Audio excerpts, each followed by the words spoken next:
Hello everyone, आप सभी का बहुत बहुत स्वागत है। One question one solution. UPSC pre 2024 में पॉलिटी सब्जेक्ट से एक बहुत ही प्यारा क्वेश्चन पूछा गया। आइए पहले इस क्वेश्चन को पढ़ते हैं, उसके बाद इसका डिटेल में एक्सप्लेनेशन करेंगे। क्वेश्चन आपसे यहाँ पूछा गया है, भारत के संविधान के अनुच्छेद 368 के अनुसार संसद निम्नलिखित में से किसके द्वारा संविधान के किसी उपबंध में संशोधन कर सकेगी। यहाँ पे परिवर्तन के कारण कर सकती है, या फिर परिवर्तन के कारण कर सकती है संशोधन, या फिर निरसन के द्वारा यहाँ पर संशोधन कर सकती है। आपको थोड़ा सा पहले आपको पता होना चाहिए संविधान संशोधन के बारे में।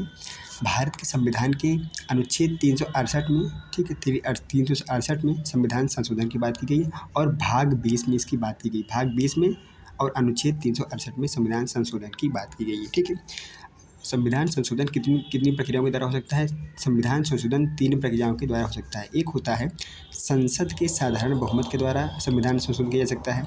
एक होता है संविधान के विशेष बहुमत द्वारा संविधान में संशोधन किया जा सकता है। और तीसरा है संविधान में संशोधन संसद के विशेष बहुमत प्लस आधे राज्यों की सहमति के द्वारा यहाँ पर संशोधन किया जा सकता है, ठीक है।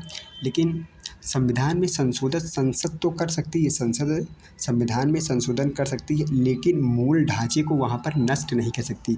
मूल ढांचा क्या है, इसका उल्लेख जो है सुप्रीम कोर्ट ने 24 अप्रैल 1973 केशवानंद भारती केस में बताया था।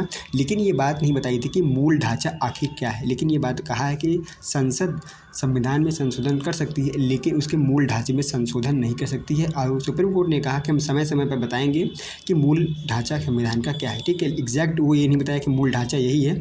उसने कहा, पार्लियामेंट ने, सुप्रीम कोर्ट ने कहा कि हम आपको बताएंगे समय समय पर कि मूल ढांचा क्या है, ठीक है। तो ये बातें आपने, बेसिक बातें आपने जानी। अब यहाँ पे बात करते हैं कि परिवर्धन क्या है, परिवर्तन क्या है और निरसन क्या है।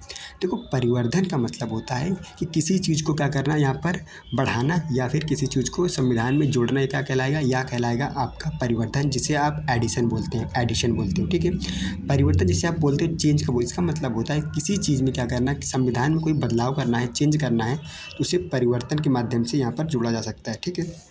निरसन का मतलब होता है, जिसे आप रिपील बोलते हैं, इसका मतलब होता है कि किसी चीज़ को यहाँ पर नष्ट कर देना, या किसी चीज़ को यहाँ पर रद्द कर देना, ठीक है। इसका मतलब निरसन का मतलब होता है।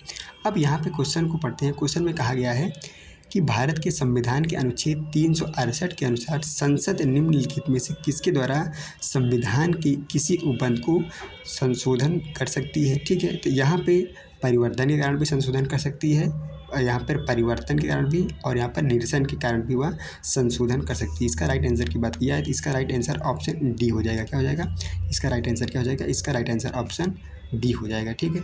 आई होप यह वीडियो आपको बहुत अच्छा लगा हो तो आप प्लीज़ चैनल को लाइक शेयर सब्सक्राइब जरूर करें। वीडियो देखने के लिए आपका बहुत बहुत धन्यवाद। Thank you so much.